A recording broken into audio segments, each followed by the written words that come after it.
bisa.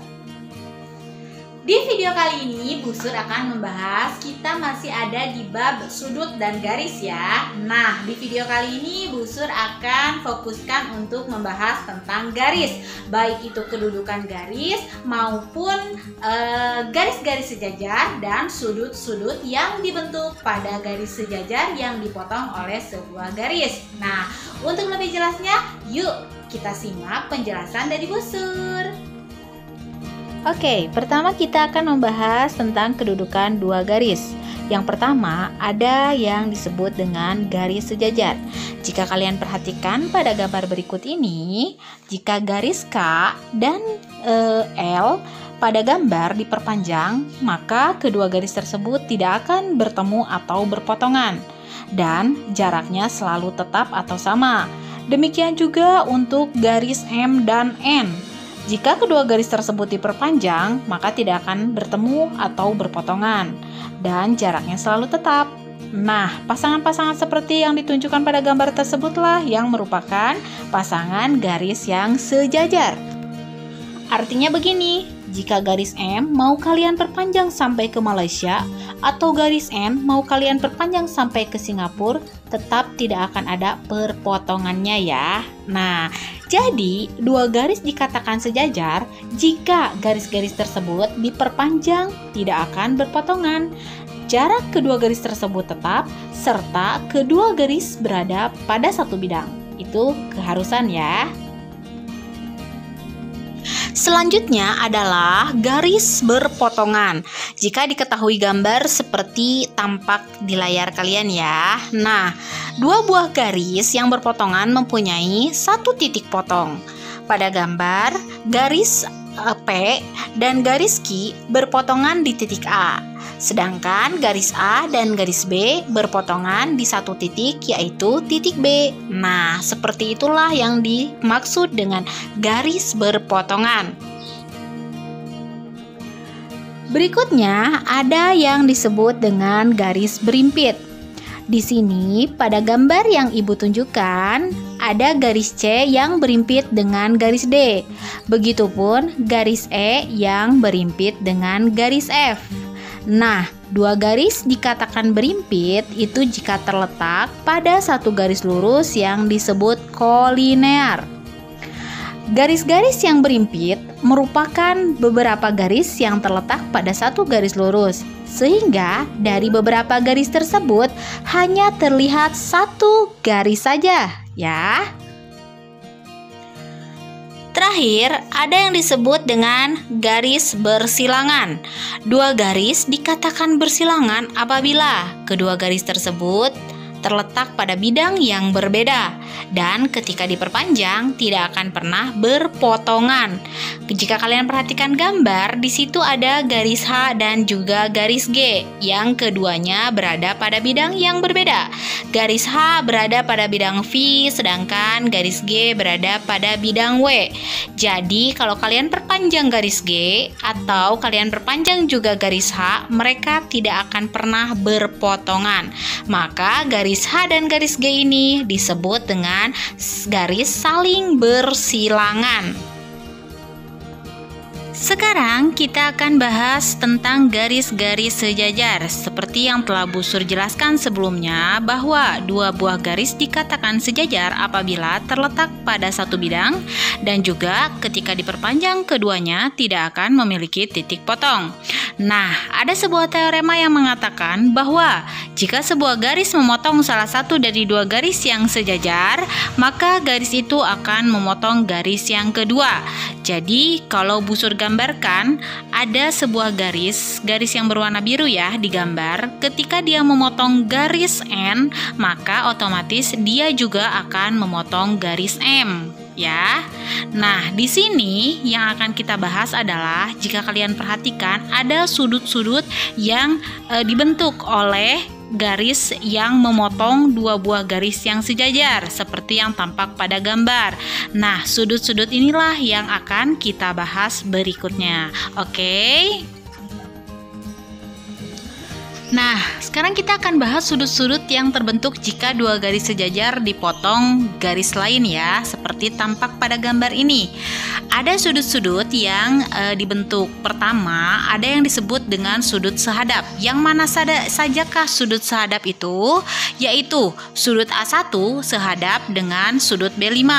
Kemudian sudut A2 itu sehadap dengan sudut B6 dan sudut A3 sehadap dengan sudut B7 serta sudut A4 itu sehadapnya dengan sudut B8. Dan aturan yang ada pada sudut sehadap ini adalah bahwa sudut sehadap besarnya sama. Berarti A1 sama dengan B5, sudut A2 sama dengan B6, kemudian sudut A3 sama dengan sudut B7, dan sudut A4 sama dengan sudut B8. Begitu ya. Selanjutnya, ada juga yang disebut dengan sudut dalam berseberangan. Jika perhatikan gambar, sudut dalam berseberangan itu adalah sudut A3 itu dengan sudut B6. Itu adalah sudut dalam berseberangan. Kemudian juga sudut A4 dengan sudut B5 itu juga dalam berseberangan. Aturannya adalah sudut dalam berseberangan besarnya sama. Artinya besar sudut A3 sama dengan besar sudut B6 dan besar sudut A4 sama dengan besar sudut B5. Jika kalian perhatikan di gambar, itu mereka nyebrang garis ya. Jadi maksudnya garis yang memotong kedua garis sejajar itu diseberangi tetapi masih ada di dalam garis yang sejajar tersebut. Makanya disebut dengan sudut dalam berseberangan. Oke. Berikutnya ada yang disebut dengan sudut luar berseberangan. Seperti halnya pada sudut dalam berseberangan, sudut luar berseberangan diantaranya adalah sudut A1 dengan sudut B8. Kemudian ada sudut A2 dengan sudut B7. Nah, ini adalah sudut luar berseberangan yang aturannya adalah sudut luar berseberangan besarnya sama. Artinya sudut A1 sama dengan sudut B8, sudut A2 sama dengan sudut B7.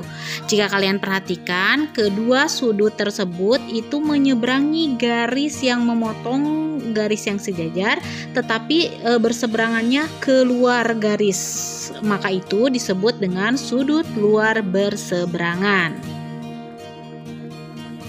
Yang berikutnya ada yang disebut dengan sudut dalam sepihak. Di sini sudut dalam sepihak itu diantaranya adalah sudut A4 dengan sudut B6. Itu adalah sudut dalam sepihak. Kemudian sudut A3 itu sepihak dengan sudut B5. Nah, adapun aturan pada sudut sepihak ini adalah ketika kedua sudut tersebut dijumlahkan, itu hasilnya adalah 180 derajat. Jadi, sudut A4 ditambah dengan sudut B6 itu sama dengan 180 derajat. Begitupun dengan sudut A3 ditambah dengan sudut B5 itu sama dengan 180 derajat juga. Begitu ya.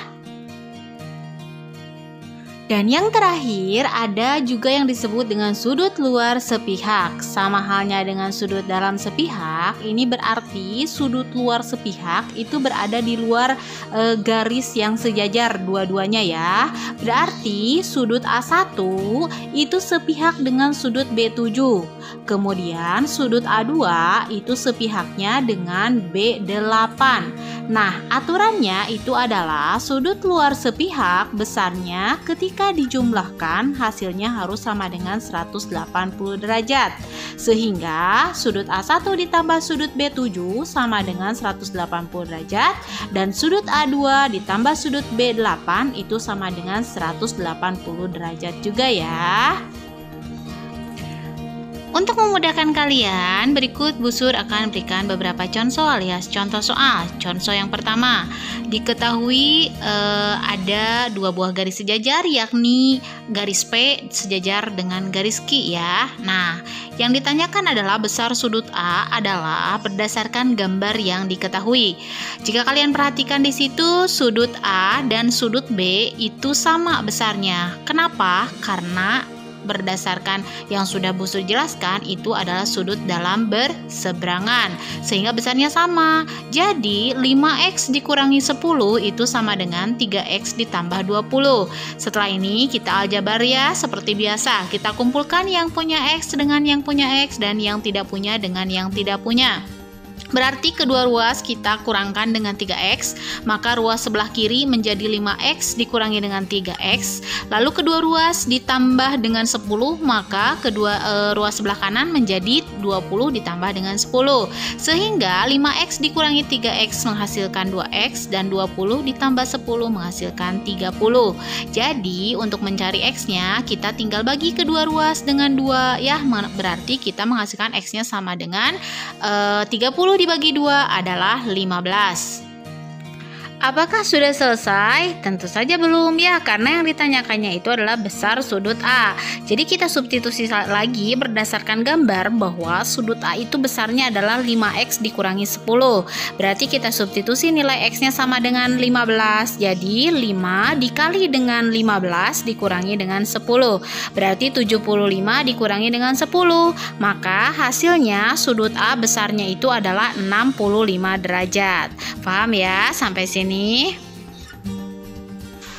Contoh yang kedua, Busur punya gambar seperti tampak ya. Nah, diketahuinya ini adalah garis G sejajar dengan garis H, dan yang ditanyakannya adalah besar X, Y, dan Z.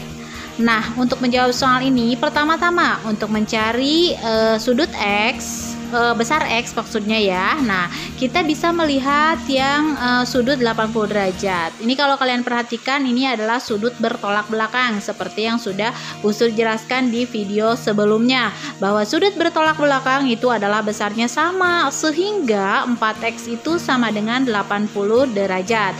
Maka untuk mencari x-nya itu tinggal kedua ruas dibagi dengan 4, sehingga 80 derajat dibagi 4 itu hasilnya adalah 20 derajat.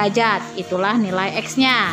Kemudian untuk mencari nilai y-nya kita bisa menggunakan 80 ditambah 80 derajat ya, ditambah dengan y ditambah 3 itu harus sama dengan 180 derajat. Kenapa?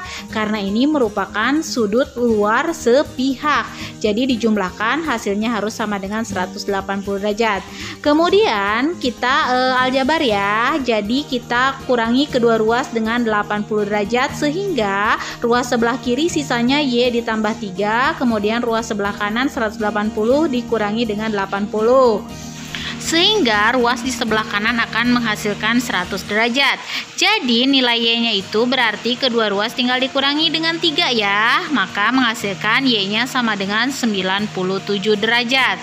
Kemudian untuk mencari nilai z, kita bisa mencari dari y ditambah 3 ya. Jadi 4z dikurangi 20 sama dengan y ditambah dengan 3. Kenapa? Sama karena bertolak belakang. Sehingga kita menghasilkan 4z dikurangi 20 sama dengan 97 ditambah 3. Jadi ruas sebelah kirinya 4z dikurangi 20 itu sama dengan 100. Kemudian kedua ruas kita jumlahkan dengan 20, maka 4z sama dengan 100 ditambah 20. Jadi 4z sama dengan 120. Kedua ruas kita bagi dengan 4, maka kita menghasilkan z sama dengan 30 derajat. Begitu ya, mudah bukan? Nah, itu dia penjelasan dari Busur tentang garis beserta DLL ya dan lain-lainnya. Nah, yang berhubungan dengan garis tentunya. Sip, untuk mengecek pemahaman kalian setelah menyimak materi atau penjelasan dari Busur, coba tolong kalian jawab pertanyaan berikut ini ya. Silahkan kalian jawab di kolom komentar. Jangan lupa untuk menyebutkan nama dan juga kelas kalian agar kalian mendapatkan nilai plus dari Busur. Oke? Sampai jumpa lagi di video Ibu selanjutnya ya. Jangan lupa untuk mempersiapkan diri untuk mengikuti PTS ya. Persiapkan diri kalian dengan mempelajari lagi materi-materi yang sudah Busur bahas ya. Nah, kita akan berjumpa lagi di materi selanjutnya tentunya setelah PTS dilaksanakan. Jangan lupa untuk di-share videonya bila bermanfaat ya. Sampai jumpa lagi. Happy Math, matematika mudah, matematika asik. Yes, saya pasti bisa. Dadah.